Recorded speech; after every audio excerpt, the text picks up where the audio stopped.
Neil, spoiler alert, you're a scientist. Indeed. And legally, I am required to ask you your thoughts about the coronavirus. Oh. I suspect you have an opinion. I'm broadly scientifically literate, but what I will say of this virus, I think we're in the middle of a massive experiment worldwide. The experiment is, will people listen to scientists?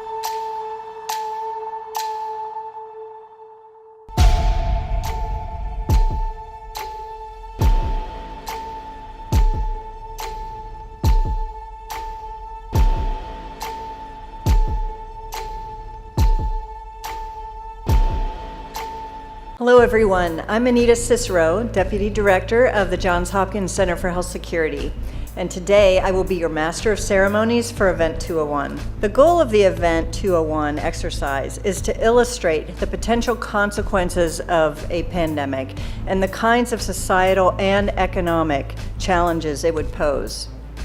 The scenario also highlights the very critical role that global business and public-private partnerships play in preparing for and responding to pandemics.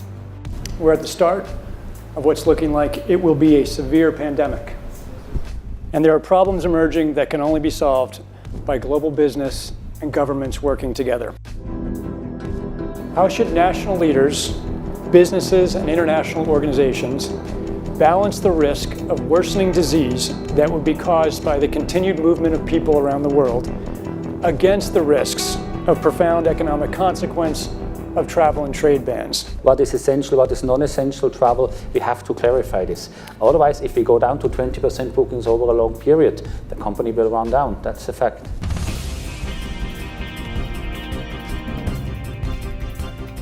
Public health agencies have issued travel advisories, while some countries have banned travel from the worst affected areas. As a result, the travel sector is taking a huge hit. Travel bookings are down 45% and many flights have been canceled. A ripple effect is racing through the service sector. Governments that rely on travel and tourism as a large part of their economies are being hit particularly hard. This morning, big trouble in the skies. The airline industry taking a devastating hit over coronavirus fears. Many airports across the country, ghost towns. Planes littered with empty seats after travelers ground their trips. The airline industry is forecasting up to $113 billion in losses worldwide this year. Countries are reacting in different ways as to how best to manage the overwhelming amounts of dis and misinformation circulating over the internet. In some cases, limited internet shutdowns are being implemented to quell panic.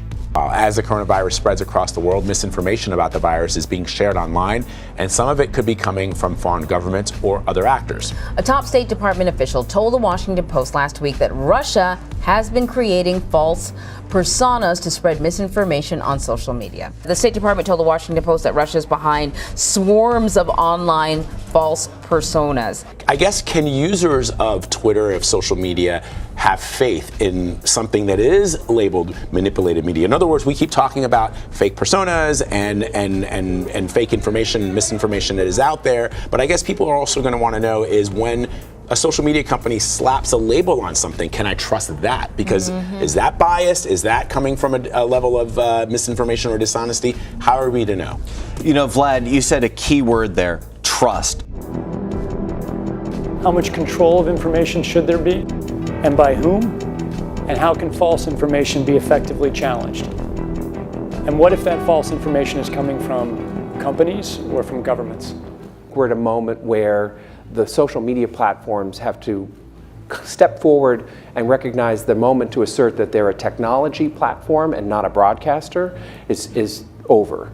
They, in fact, have to be a participant in broadcasting accurate information and partnering with the scientific and health communities. Will people listen to scientists? I personally do not believe that trying to shut things down in terms of information is either practical or desirable.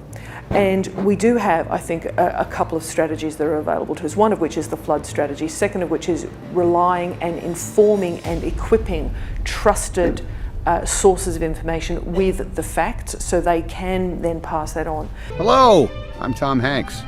The U.S. government has lost its credibility, so it's borrowing some of mine. At this hospital on Australia's Gold Coast, Tom Hanks and Rita Wilson are being kept in isolation after announcing Wednesday they have the coronavirus.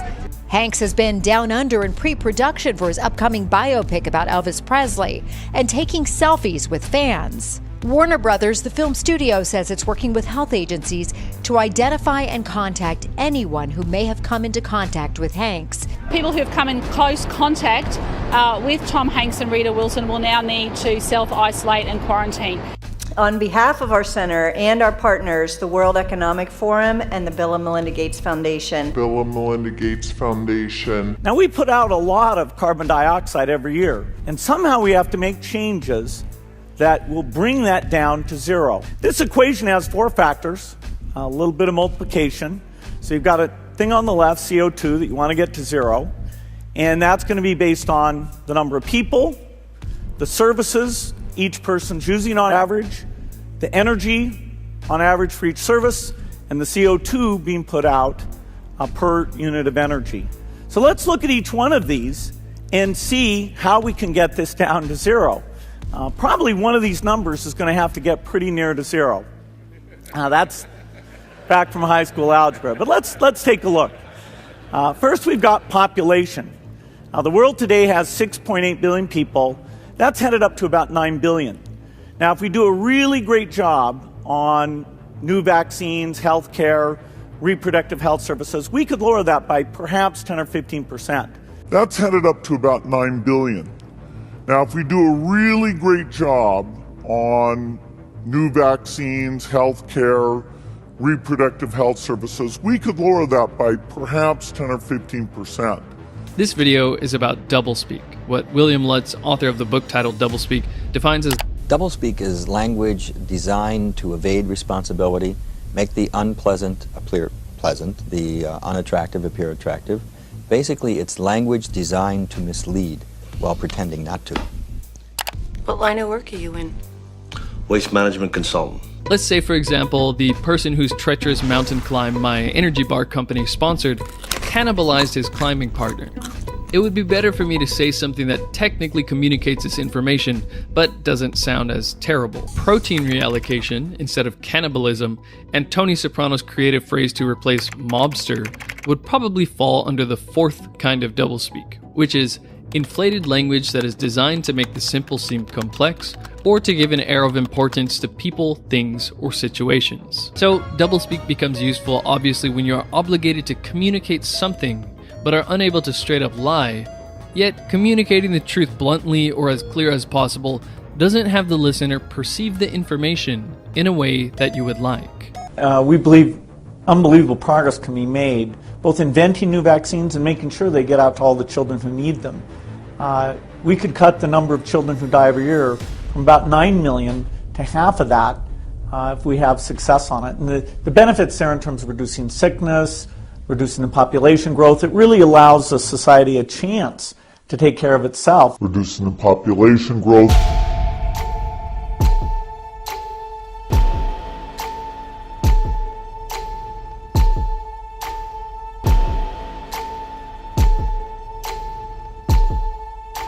The World Health Organization declared the outbreak now a global pandemic yesterday, as you know. Let's talk about the race to find a vaccine. Emergent Biosolutions has joined forces with Novavax to work on a vaccine. The $2.8 million life sciences company is also speeding up the development of a treatment for the novel coronavirus, with hopes of human testing as early as September.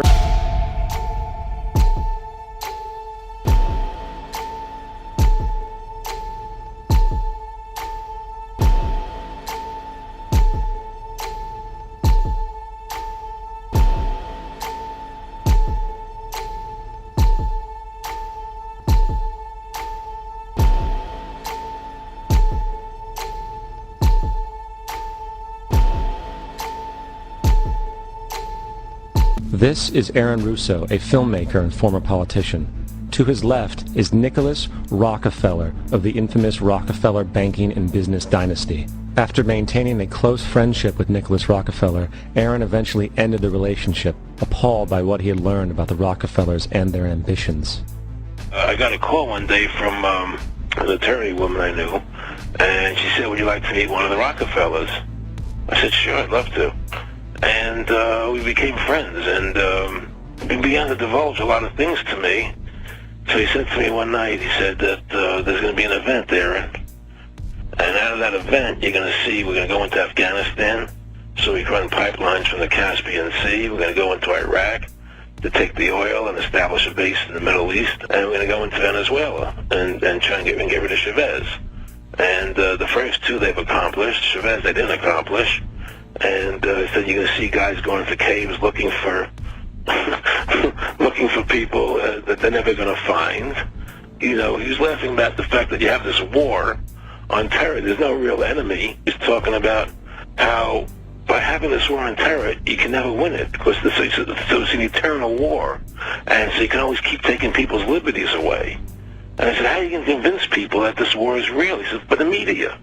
The media can convince everybody it's real. I mean, you know, it's just that you keep talking about things. You keep saying it over and over and over again, and eventually people believe it. You know, you created the Federal Reserve in 1913 through lies. You create 9/11, which is another lie.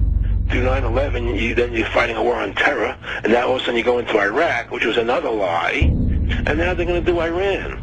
You know, and it's all one thing leading to another, leading to another, leading to another. Now, I would say, what are you doing this for? What's the point of this thing? You have all the money in the world you ever want. You have all the power. I said, you know, you're hurting people. It's not a good thing. And he would say, what do you care about the people for? Take care of yourself and you take care of your family. And then I said to him, what are the ultimate goals here? He said, the ultimate goal is to get everybody in this world chipped with the RFID chip. And have all money be on those chips and everything on those chips. And if anybody wants to protest what we do or violate what we want, we just turn off their chip. That's right, microchipped. In 2005, Congress, under the pretense of immigration control and the so-called war on terrorism, passed the Real ID Act, under which it is projected by May 2008, you will be required to carry around a federal identification card, which includes on it a scannable barcode with your personal information. However, this barcode is only an intermediary step before the card is equipped with a Verichip RFID tracking module, which will use radio frequencies to track your every move on the planet. If this sounds foreign to you, please note that the RFID tracking chip is already in all new American passports. And the final step is the implanted chip, which many people have already been manipulated into accepting under different pretenses. Can you believe what you have been seeing on CNN today, ladies and gentlemen? Can you believe it? Supposedly, a CNN reporter found Osama bin Laden, took a television camera crew with him, went into Osama bin Laden's hideout, interviewed him and his top leadership, his top lieutenants and colonels and generals in their hideout. This is a CNN reporter with a camera crew. And he came out and told everybody, within 3 weeks, Osama bin Laden is going to attack the United States and Israel. Now, don't you think that's kind of strange, folks? You see, because the largest intelligence apparatus in the world with the biggest budget in the history of the world has been looking for Osama bin Laden for years and years and years and can't find him. A reporter from CNN and his little camera crew got in to Osama bin Laden's secret hideout and conducted an interview. If you don't believe me, tune into CNN. They're probably running it right now as I'm speaking. Amidst these remote mountains of Afghanistan are the various hiding places of one of the world's most wanted men, Osama bin Laden. We declared a jihad, a holy war, against the United States government. because it is unjust, criminal, and tyrannical. The U.S. State Department calls him one of the most significant financial sponsors of Islamic extremism in the world.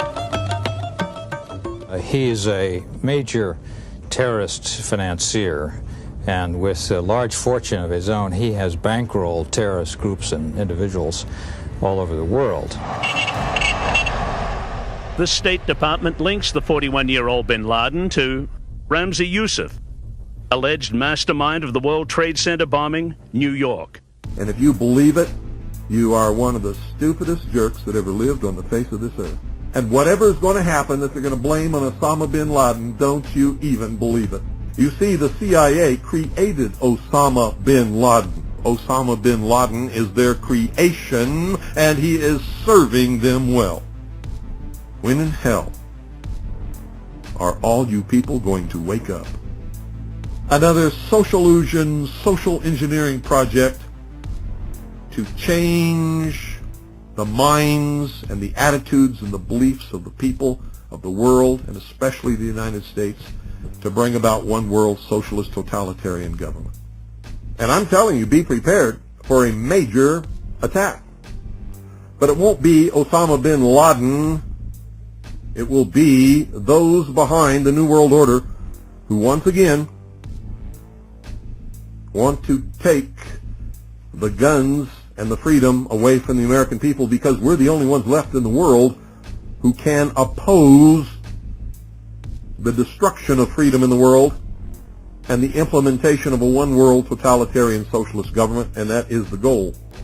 They are, and always have been, Luciferian and internationalists. They intend to turn the world into their conception of a Luciferian totalitarian socialist state. The government encouraged the manufacture and importation of military firearms for the criminals to use. This is intended to foster a feeling of insecurity, which would lead the American people to voluntarily disarm themselves by passing laws against firearms. Using drugs and hypnosis on mental patients in a process called Orion, the CIA inculcated the desire in these people to open fire on schoolyards and thus inflame the anti-gun lobby. This plan is well underway and so far is working perfectly. The middle class is begging the government to do away with the Second Amendment.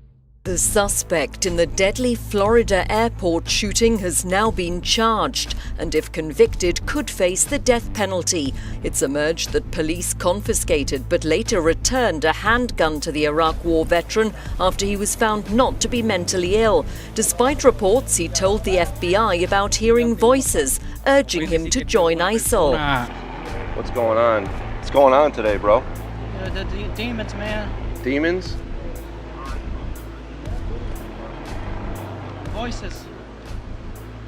Yeah, no problem. Voices. Voices and demons? Where's the voices? And you're talking about demons. What are the demons? The voices. Well, tell me about it. What are the voices about? It's another voice, the evil side. Okay. And how long has that voice been going on? Years. Aaron Alexis, we know, had violent outbursts, run-ins with the police, and police now say he also heard voices. The father of the Navy Yard shooter also told police that his son's issues began over a decade ago when he began to suffer from what he says was post-traumatic stress disorder after the September 11th, 2001 attacks. Lisa and court prosecutors say 24-year-old Romando Powell admitted to investigators that he intentionally shot that deputy because, quote, the voices in his head told him to. A neuropsychologist who ran tests on James Holmes over 3 days told jurors at his murder trial on Thursday there were no signs the shooter was faking mental illness. His court-appointed lawyers say the former neuroscience graduate student, who had never been in trouble before, suffers from schizophrenia. They added voices in his head commanded him to kill, over which he had no control. Wade Melson called police to ask about his victims. He blamed the voices in his head for the shooting. It was a chaotic scene. Albuquerque police anxiously searching for Wade Melton, the man they say shot 3 people inside an Albuquerque warehouse. Also a big story coming out of the South today. We're getting some new information on a deadly standoff in Louisiana. Police say a 20-year-old suspect took 3 bank employees hostage yesterday. Now we're learning more about the suspect. Police say he suffered from paranoid schizophrenia and believe something had been implanted in his head. He had voices in his head. It isn't clear why the young man decided to target the bank, but investigators found detailed notes written by the suspect and say robbery was not his intention. The subject's vehicle struck 23 pedestrians, causing multiple injuries and 1 fatality. 22 victims were removed to local hospitals. This, of course, is the case of Daniel Drayton, who was arrested in North Hollywood for allegedly kidnapping, raping, and torturing a woman here after he's accused of murdering a woman in New York. And after this interview, it is clear his mental health will likely be a big part of his defense. Calling himself a good person who heard voices in his head, accused killer and confessed serial killer Daniel Drayton, seen here being taken into custody last week in North Hollywood, spoke from the Men's Central Jail in downtown Los Angeles with the New York Daily News. When did you start hearing Eric Harris's voice? I have to go to do a massacre or mass shooting. Aaron Ibarra said the voices started after he started drinking heavily, but soon he drank to quiet the hallucinations. He said those voices also came from God and Satan, calling it their plan. I was feeling very pushed and paranoid about getting the plan done, because I had to do the plan because I couldn't let it get disrupted.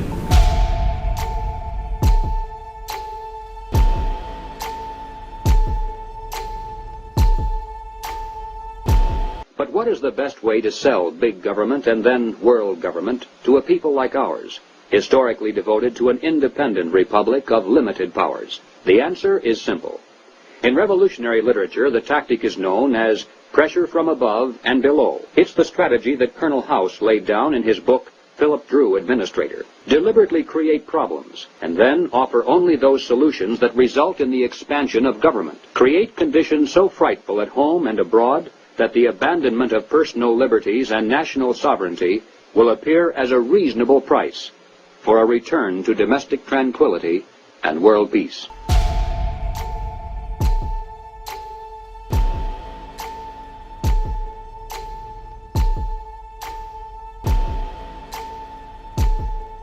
So, where are we now? September 11th was the jumpstart for a hegemonic agenda, enabling the possibility of constant global warfare. It was a staged war pretext, no different than the sinking of the Lusitania, the provoking of Pearl Harbor, and the Gulf of Tonkin lie. In fact, if 9/11 wasn't a planned war pretext, it would be an exception to the rule. It has been used to launch 2 unprovoked illegal wars, one against Iraq and the other against Afghanistan. However, 9/11 was a pretext for another war as well. The war against you. The Patriot Act, Homeland Security, the Military Tribunals Act, and other legislations are all completely designed to destroy your civil liberties and protect those in power. Currently in the United States, unannounced to most Americans, your home can be searched without a warrant, without you being home. You can in turn be detained indefinitely with no charges revealed to you, no access to a lawyer, and legally tortured, all under the suspicion that you might be a terrorist.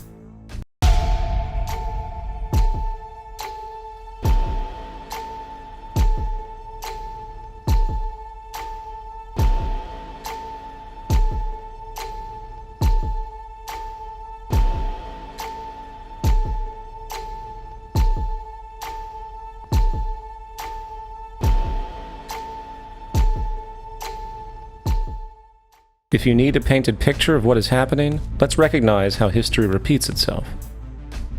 In February 1933, Hitler staged a false flag attack, burning down his own German parliament building, the Reichstag, blaming it on communist terrorists. Within the next few weeks, he passed the Enabling Act, which completely eradicated the German Constitution, destroying people's liberties. He then led a series of preemptive wars, all justified as necessary to maintaining Homeland security.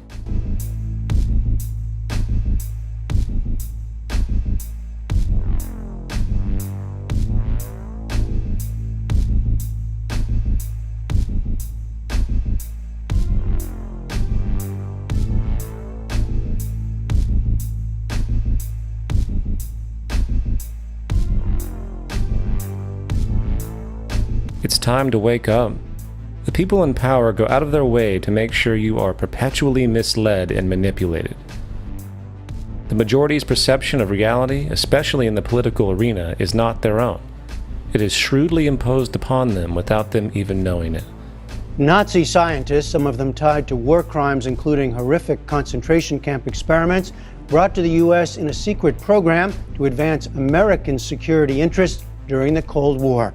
It sounds like the plot of a film drama, but it actually happened, and on a large scale. The story is told in the new book, Operation Paperclip. So these were top scientists in the German war effort, sought out by the U.S. military as the war was coming to an end. That's right. These were Hitler's top weapons makers, and Operation Paperclip became a classified military program to bring them to the United States.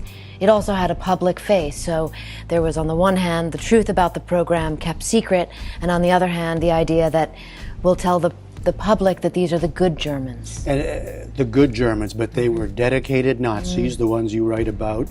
We should say there are many, 1,600 in all, right? Yes. You document about 21 of them, dedicated Nazis, some, as I said, involved in horrific stuff.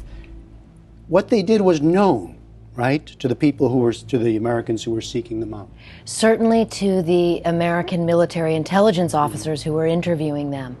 The idea that they were involved in war crimes was really necessary to be kept secret, and that's exactly what happened. And so in the book, I think I unveil a lot of the truth about this program that has remained clouded for decades. So give us an example of one of the figures that intrigued you. Well, I think one of the worst case scenarios was that the United States military made the decision to bring Walter Schreiber. This was Major General Dr. Walter Schreiber, the Surgeon General of the Third Reich. He wound up at a military facility in Texas. And doing what? Well, during the war, Dr. Schreiber had been involved in the vaccine program for the Reich.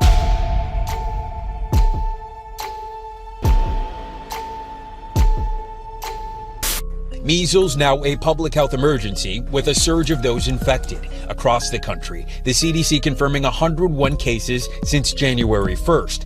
The epicenter of the outbreak, Washington State, with more than 50 cases, most in Clark County, which has the lowest vaccination rates. About a quarter of kindergartners there aren't immunized. The threat so severe, some hospitals arming each entrance with security guards to screen visitors for symptoms of the virus. Developing right now, MacArthur High School in Hollywood is on lockdown after more than a dozen students and a teacher are infected with some sort of rat. This is the deadliest outbreak of Ebola on record.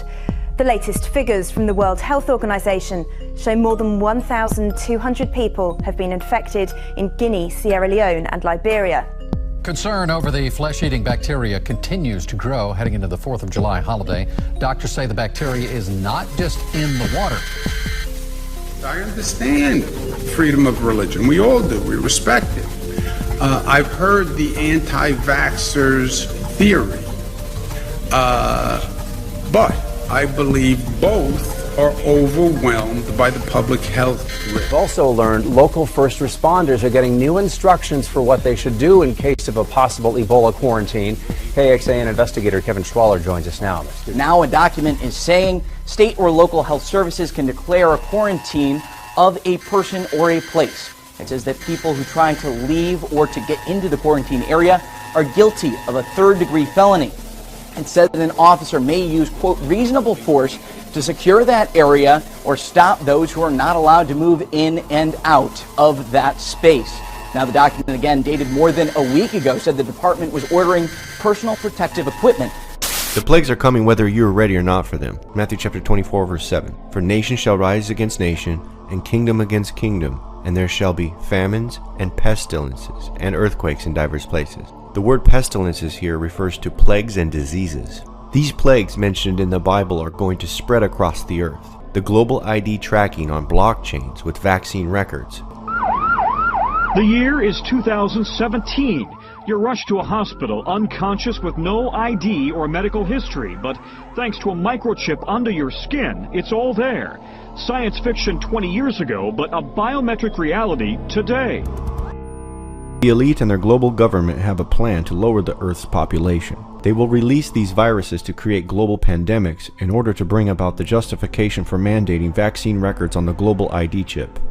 They have been running experiments on the populations for these scenarios for decades. The sub-project of MKUltra called MK Naomi was the code name for the Joint Department of Defense and CIA research program that stemmed from Operation Paperclip, where US government was moving Nazi scientists to the US for secret intelligence programs. These projects were covertly experimenting on the population using biological agents, weaponized diseases, and chemicals which continued on after World War II. Programs such as Guatemala Syphilis Experiment, Operation Sea Spray, Operation LAC, and many other secret programs which continue on to this day.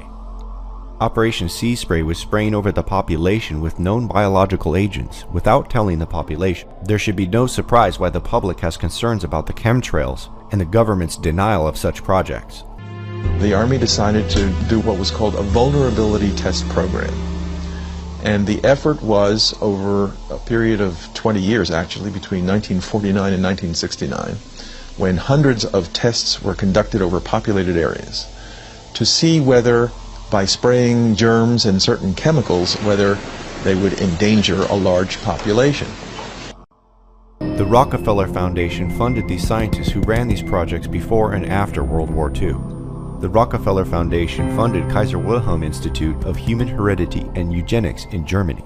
The Nazi scientists framed all their eugenics and human experimentation models based off these US models and work from the US scientists, as Hitler himself also claimed. The chief Nazi scientist was brought back to the US in Operation Paperclip, who was originally trained at Rockefeller Institute.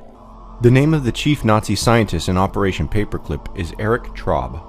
Erich Traub was mentored by Richard Schoep of Rockefeller Institute on vaccines and viruses, and he was extensively working on the bird and swine flu.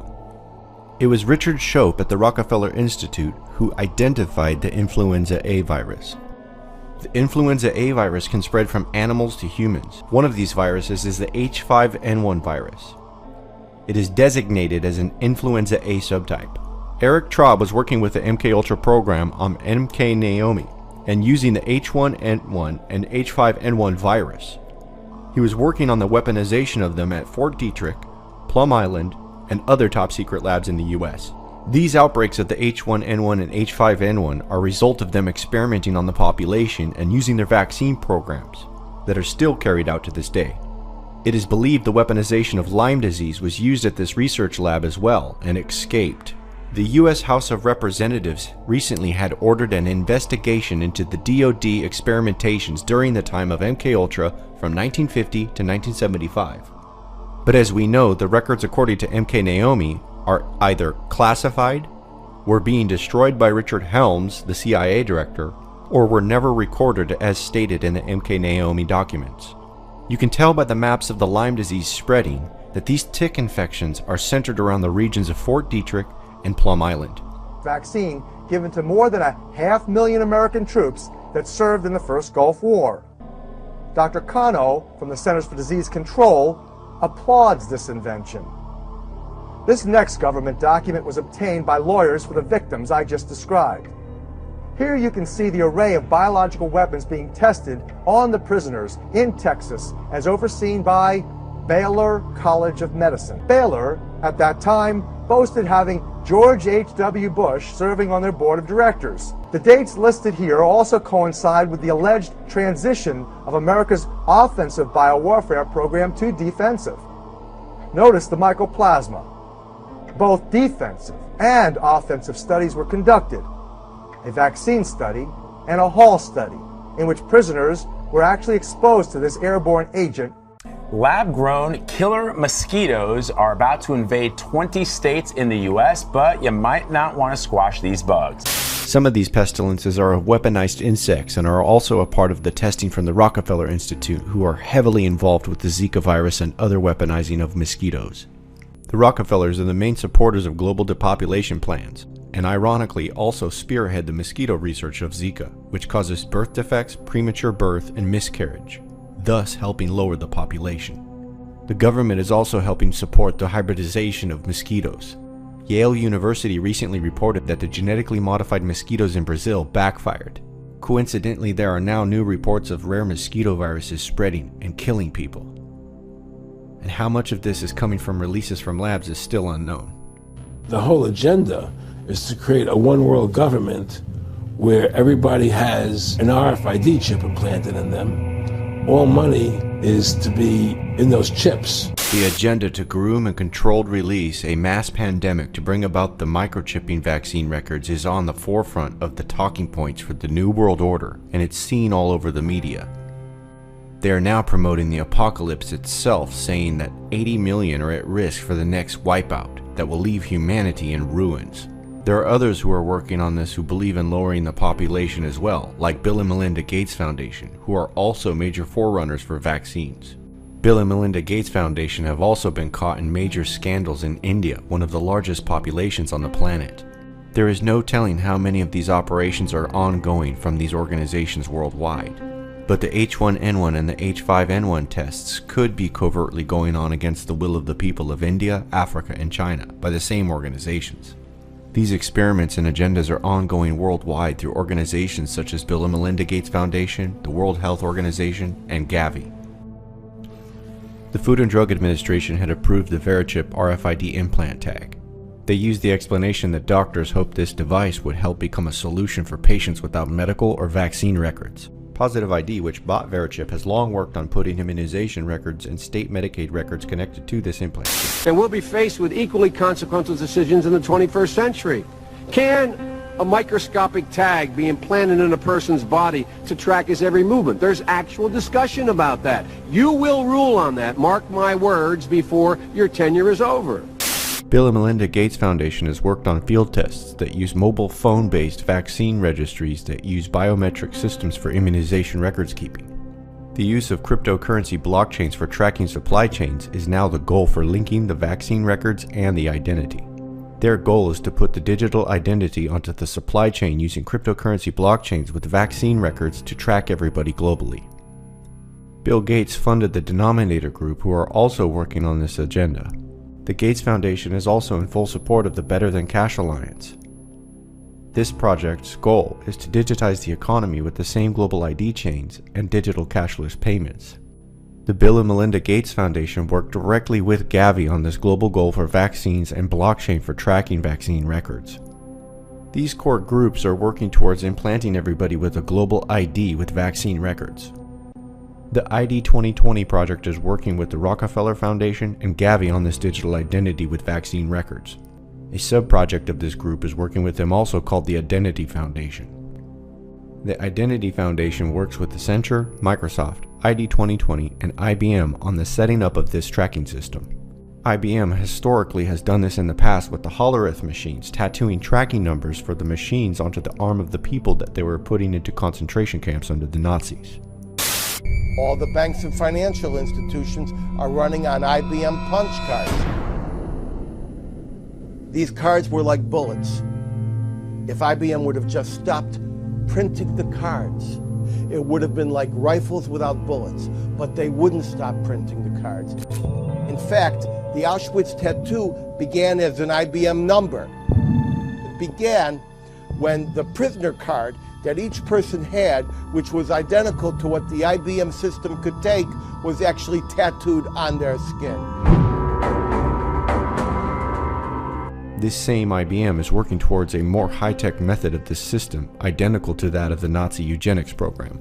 Accenture and Microsoft founded the ID 2020 program. They are working on the global biometric exit entry systems. Accenture and Microsoft had set up the Department of Homeland Security's biometric security exit and entry systems that were under Obama, and this was fast-tracked and enforced under Trump's executive order. We will finally complete the biometric entry-exit visa tracking system, which we need desperately. For years, Congress has required biometric entry-exit visa tracking systems but it has never been completed. The politicians are all talk, no action, never happens, never happens. Hillary Clinton, all talk. Unfortunately, when there is action, it's always the wrong decision. Do you ever notice? In my administration, we will ensure that this system is in place. And I will tell you, it will be on land, it will be on sea, it will be in air. We will have a proper tracking system. The name of the program in the U.S. is the Real ID Act. It was set up under the Patriot Act from 9/11. Accenture was also contracted to help set up the FEMA systems for the risk mapping. This risk mapping was set up for the management systems of FEMA to work with the DHS in the event of pandemic emergencies where the systems could be used to get everybody chipped. FEMA has set up the planning for the pandemics with Accenture based on the model to divide the regions of the U.S. up into 10 quarantine zones using the biometric exit entry systems to enforce the global ID. Accenture and Microsoft with ID 2020 had ran a test on this system. They used the Jordan Syrian refugees camps with the United Nations as a test model where millions were put into camps and used this biometric system. The systems for the ID 2020 use a verified certification for the global ID, which is called the mark. The prophecy gives a warning in the end times that Christians will be put into prisons. Revelation chapter 2 verse 10. Do not fear any of these things which you are about to suffer. Indeed, the devil is about to throw some of you into prison, that you may be tested, and you will have tribulation 10 days. Be faithful until death, and I will give you the crown of life. It is interesting to note that the Bible prophecy says that the prisons, testing, and tribulation is 10 days. And this coincides with Ebola quarantine, and the time of Ebola to show symptoms is also 10 days. The CDC is involved with FEMA to establish quarantine zones alongside the U.S. government military, which has plans for military intervention at the point of civil disorder or national emergency threats. Now to a controversial bill resurfacing in Congress.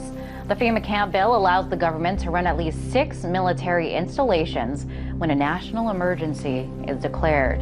These emergency centers would be run by FEMA under the command of the Secretary of Homeland Security. A few years ago, a similar bill was presented in Congress, but it didn't go anywhere over concerns that the broad language can lead to sweeping, unchecked government power. To my right, this was previously was a soybean field, and this little new cut road divided this field. And the right side of the road was filled with which I thought was portable toilets. I never looked at them that close. Same in color, maybe black, but which was an odd color. And I was sitting there going over my notes, and a van pulled alongside of me that turned out to be the property owner.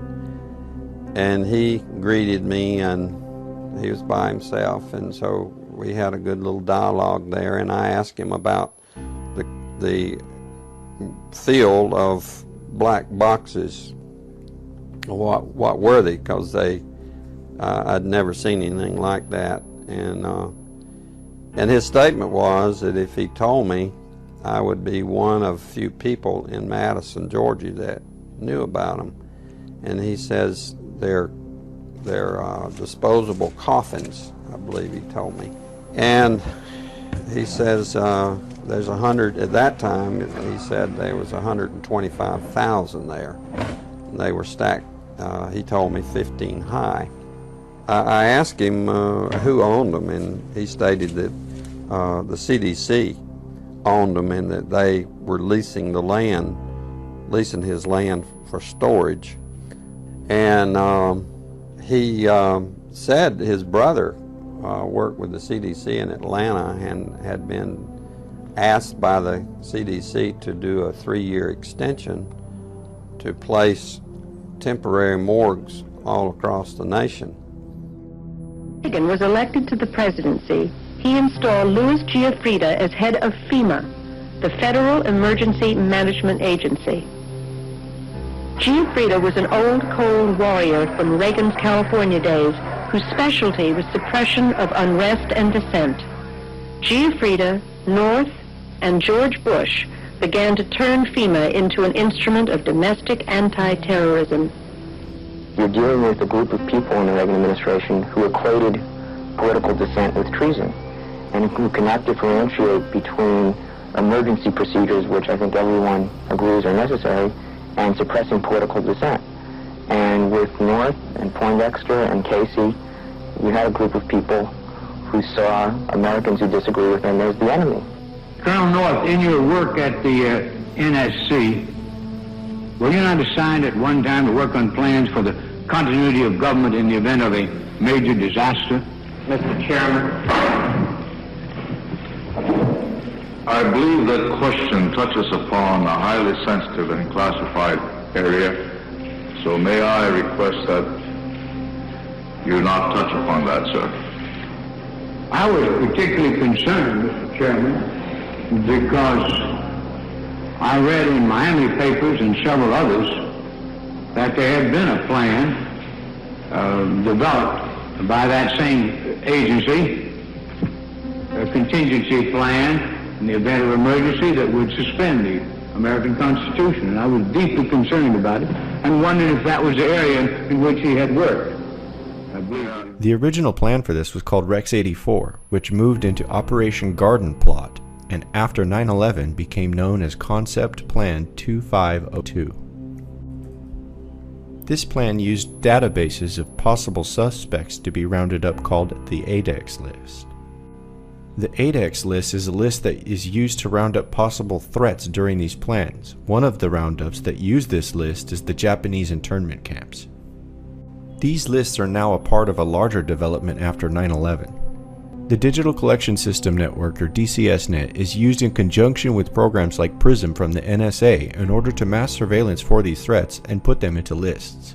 They use these lists to put any possible threat onto a target file as an extremist or domestic terrorist. Their threat targets on this list for the Department of Homeland Security has allowance for the authorized military force against those people listed as threats on this list. The National Defense Authorization Act of 2012, which is currently upheld, allows for the authorizing of the indefinite military detention of civilians, including U.S. citizens, without habeas corpus or due process, contained in the authorization for use of military force against terrorists. Obama, with the Department of Homeland Security, set up a Global Combating Extremism Summit, which led to the foundation of the Global Combating Extremism Center in Saudi Arabia, which Trump helped open.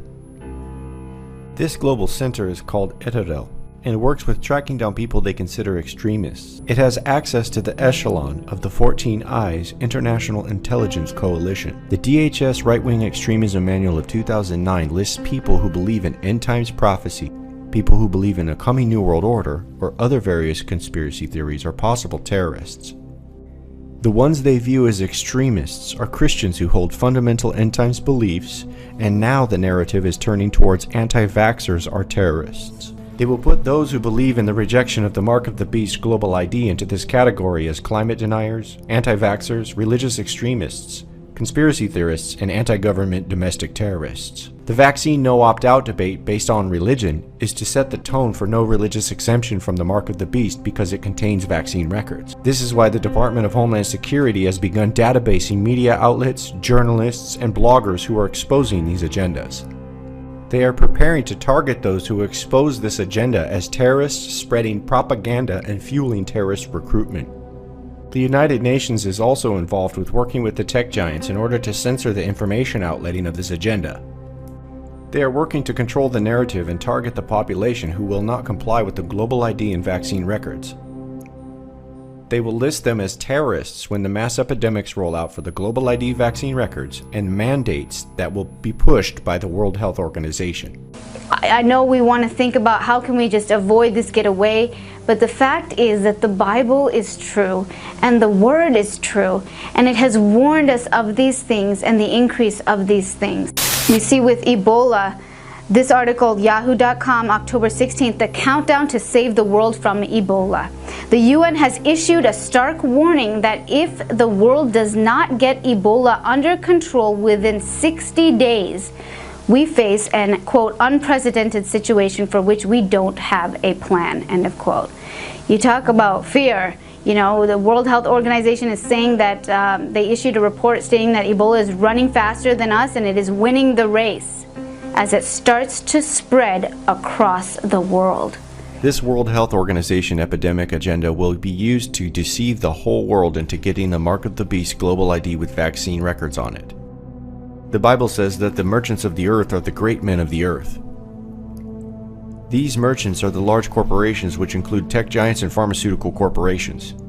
We know the big pharma corporations are some of the largest on the planet involved in this. The prophecy says that by the medicine or health industry, the whole world will be deceived. Revelation chapter 18 verse 23. And the light of a candle shall shine no more at all in thee. And the voice of the bridegroom and of the bride shall be heard no more at all in thee. For thy merchants were the great men of the earth, for by thy sorceries were all the nations deceived. The word here for sorceries is found in the Greek. Pharmakia, the root word where we get the word pharmacy or medicine, is the word here used for sorceries in this Bible prophecy. The way that all the nations are deceived in the end is through the deception of the mark of the beast coming to the whole world through the support of the World Health Organization, which has authority over all the nations in a global pandemic. The G7 is also mentioned in the end times. It is the 7 heads of the beast in the Bible prophecy. The G7 also backed the Gavi Alliance agenda for vaccination records with the World Health Organization. The Global World Health Organization models enforcing vaccines with the global ID will be mandated over the 10 World Sustainable Development Regions of the United Nations. These regions are also mentioned in the Bible prophecy of the 10 horns in the book of Revelation, and in the book of Daniel, the 10 toes of the feet of iron and clay. These Sustainable Development Regions are backed by the World Health Organization and the United Nations. You can see by the 10 Sustainable Development Regions that the economic zones will be overlaid with the World Health Organization regions. This grants the enforcement of the vaccine records on the global ID over the 10 zones with environmental tracking, economy tracking, and with the vaccine record tracking for the health epidemic. The World Health Organization is one of the 4 permanent founding members of the Gavi Alliance on the Global ID 2020. The World Health Organization also supports the Sustainable Development Goals, which they suggest for achieving the agenda is to enforce the universal health care over all the nations. The G20 has economic authority over these 10 Sustainable Development Zones, and the G7 are the leaders of this G20 alliance. The economic goal of the G20 for the meeting of 2018 was to set the tone for the global onboarding of this digital identity. In the year 2019 G20 meeting, the G7, or the 7 heads of the beast, had set the KYC mandate for the global ID for blockchain payments over these 10 regions through the G20. This KYC is known as the certification mark. Even the people in the cryptocurrency culture are boasting of these payment implant chips as being the mark of the beast. The Sustainable Development Agenda is the goal of mapping out the Earth into 10 regions and monitoring them by artificial intelligence for both environment and economy by mandating the biometric ID implants called the Mark of the Beast. The 7 heads of the beast are the G7 nations, and they are pushing for the lead in the sustainable development for the global economy. This is the platform for the 7 heads and the 10 horns in the prophecy in the book of Revelation. Revelation chapter 13 verse 1. And I stood upon the sand of the sea and saw a beast rise up out of the sea, having 7 heads and 10 horns, and upon his horns 10 crowns, and upon his heads the name of blasphemy. The 7 heads of the beast are the 7 kingdoms known as the G7: Italy, France, Germany, Britain, Canada, Japan, and the United States. Revelation chapter 17 verse 9. And here's the mind which hath wisdom. The 7 heads are 7 mountains on which the woman sitteth. These 7 mountains are 7 powerful kingdoms. Likewise, God called ancient Babylon a mountain because it was a powerful kingdom as well. Jeremiah 51:25. Behold, I am against thee, O destroying mountain, saith the Lord, which destroyeth all the earth. I will stretch out mine hand upon thee, and roll thee down from the rocks, and I will make thee a burnt mountain. God calls his kingdom the great mountain, because it is the greatest kingdom of all. Daniel chapter 2 verse 35. Then was the iron, the clay, the brass, the silver, and the gold broken to pieces together, and became like the chaff of the summer threshing floors. And the wind carried them away, and no place was found for them. And the stone that smote the image became a great mountain, and filled the whole earth. This is how we know the 7 mountains are 7 powerful kingdoms. The G7 is leading in the sustainable development in the global economy. GulfTimes.com, May 22, 2016. G7 Summit will focus on sustainable growth. G7 leaders will discuss the next steps towards the implementation of the 17 Sustainable Development Goals set out in the United Nations 2030 Agenda for Sustainable Development adopted in September 2015. Revelation chapter 12 verse 3. And there appeared another wonder in heaven, and behold, a great red dragon having 7 heads and 10 horns, and 7 crowns upon his heads. The 7 crowns on the 7 heads are the G7 leaders of these 7 kingdoms. Now looking to the 10 horns. Revelation 17, 12, and 13. And the 10 horns which thou sawest are 10 kings which have received no kingdom as yet, but receive power as kings 1 hour with the beast. These have one mind and shall give their power and strength unto the beast. These 10 kings have yet to be given dominion over their 10 kingdoms. These 10 kingdoms have been prepared through the sustainable development. The Club of Rome has long been working towards the dividing of the planet into 10 regions for the monitoring of the planet's resources for the Sustainable Development Goals. Edward Pastel and Mihaljo Mesarovic had long worked towards the dividing of the planet into 10 regions and monitoring the planet using computer analysis. In their report, Mankind at the Turning Point, the second report to the Club of Rome, in their report, it says, the second report seeks to show that the world is at the end of an era of independence and that an integrated plan of controlled organic growth is called for to combat recurrent crises. Section 8. Limits to independence. 8.1. Given that global cooperation offers a much more favorable probability for future development than conflict, all nations must face up to the corollary of increasing interdependence, which entails an era of limits to independence. Section 9. A possible solution. 9.1. The computer analysis of the world food problem takes account inter alia of differing regional dietary requirements, the availability of type of food in the various regions, of climate and cultural factors, the lack of essential dietary components, the type of land and amount available, the existing economic and human resources. Section 11. Epilogue. 11.2. A new global ethic is required comprising A. Individual awareness of membership of the world community, B. Responsibility in the use of material resources, and C. A harmonious relationship with nature. In William Cooper's book, Behold a Pale White Horse, released in 1991, there is a Club of Rome report that talks about the 10 divided regions, and specifically mentions Pastel and Mesarovic as the authors. This map released in 1991 is very similar to the map released in 2009 in the Sustainable Development Report. Pastel and Mesarovic is also mentioned in the book Crisis of Global Sustainability by Tapio Kaninen. The Birth and Evolution of the Club of Rome on page 11 talks about the 10 divided regions. In the book Integrated Global Models of Sustainable Development Volume 2, edited by Akiri Anishi in 2009, on page 107, it details these 10 regions.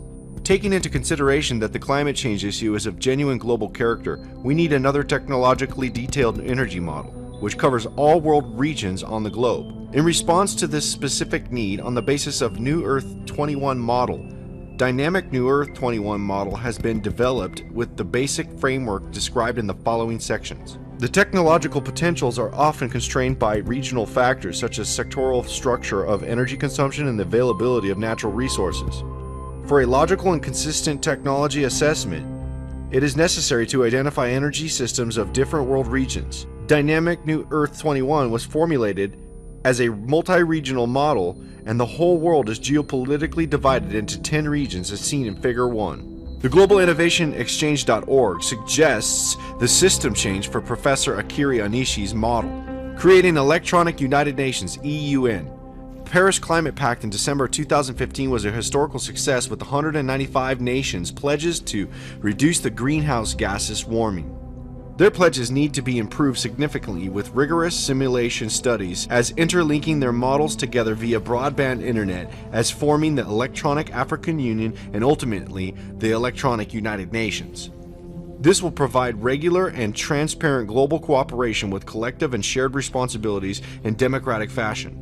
The goal here for the sustainable development is to make every individual accountable for both their environmental impact and their economic impact in the 10 regions, and to have them tracked by artificial intelligence. The Sustainable Development Goals established by Barack Obama and Pope Francis at the United Nations are the laws that govern over the 10 kingdoms, these 10 regions. Within the 10 regions, Pope Francis and Obama are both working towards the hubs of the smart cities within the 10 regions. C40.org. Global Mayors, Pope Find Common Purpose, July 21, 2015. Following the launch of the encyclical letter on the care for our common home, Laudato Si, and in the lead up to the Paris Climate Change Conference, Pope Francis today convened more than 60 local leaders from around the world, including 20 C40 mayors, to discuss the pressing topics of climate change and sustainable development in cities. These smart cities will be used as hubs for the artificial intelligence harvesting information within the 10 regions. Barack Obama is working directly with Pope Francis on the smart cities. Whitehouse.gov. Administration announced new Smart Cities initiative to help communities tackle local challenges and improve city services September 14, 2015. This is the infrastructure for the 10 kingdoms. Barack Obama and Pope Francis at the United Nations Sustainable Development Summit in 2015 established a technology facilitation mechanism. The technology facilitation mechanism calls for a scientific solution to meet all of the 17 Sustainable Development Goals in all of the 10 regions. In January, the United Nations established a 10-member group to support the technology facilitation mechanism. This 10-member group is tasked with supporting the technology facilitation mechanism and establishing the scientific solution to meet all of the Sustainable Development Goals in all of the 10 regions. The current rotation of the 10-member group are not the 10 kings, but this is the seat of the 10 kings. The 10 science czars have no kingdom as of yet, but they will be given power over the 10 regions when they back the solution to meet all of the Sustainable Development Goals, which is the mark of the beast, the global ID implant. These 10 science czars have one mind. They are all corporately working towards finding a scientific solution to meet all of the Sustainable Development Goals in the 10 regions. They will give their power over the 10 regions and support the beast. This hour mentioned in Revelation chapter 17 verse 12 is the hour that the mark of the beast is introduced. This is the same hour mentioned in Revelation chapter 3 verse 10. Because thou hast kept the word of my patience, I will keep thee from the hour of temptation, which shall come upon all the world to try them that dwell upon the earth. Those who are anchored in Christ will not receive the mark of the beast, and we will not be tempted. Barack Obama at the United Nations conference in Paris, talking about the sustainable development, is seen using words that are identical to the Bible prophecy talking about the mark of the beast. Our understanding of the ways human beings disrupt the climate advances by the day. No nation, large or small, wealthy or poor, no nation, large or small, wealthy or poor, no nation, large or small, wealthy or poor, no nation, large or small, wealthy or poor, is immune to what this means. The mark of the beast is seen in Revelation chapter 13 verse 16 and 17. The mark of the beast is the scientific solution to meet all of the Sustainable Development Goals. This scientific technology will be found in the hand and in the forehead. The mark of the beast is the biometric implant ID into the hand, which is a solution for the Sustainable Development Goal 16. Their goal is to have the global ID identify people to the artificial intelligence, while the brain chips inside the forehead will give people access to artificial intelligence amplification through internet directly into their head. The global accountability mechanism for resource tracking for everybody on the planet for the Sustainable Development Goals is why we see in Revelation chapter 13 verse 16 the Bible prophecies say causeth all, both small and great. Everybody in society must comply to the global responsibility through their tracking of their resources through the mark of the beast. Both small consumers and large corporations must comply with this. The Sustainable Development Goal number 1 is eradicating poverty, and this is why we see the Bible prophecies say both rich and poor are required to take the mark of the beast. The Sustainable Development is said to bridge the gap between the rich and the poor. The Identification for Development program working through the World Bank and the United Nations for the Sustainable Development Goal 16 is establishing a global economic monitoring system under the excuse of eradicating terrorism in Goal 16A. This move is setting up a digital economy that will be tracked through the global ID implant. BetterThanCash.org. The Better Than Cash Alliance is a partnership of governments, companies, and international organizations that accelerates the transition from cash to digital payments in order to reduce poverty and drive inclusive growth. Based at the United Nations, the Alliance has over 50 members. works closely with other global organizations, and is an implementing partner for the G20 Global Partnership for Financial Inclusion. The alliance is funded by the Bill and Melinda Gates Foundation, Citi Foundation, Ford Foundation, MasterCard, Omidyar Network, the United States Agency for International Development, and Visa. The United Nations Capital Development Fund serves as the secretariat.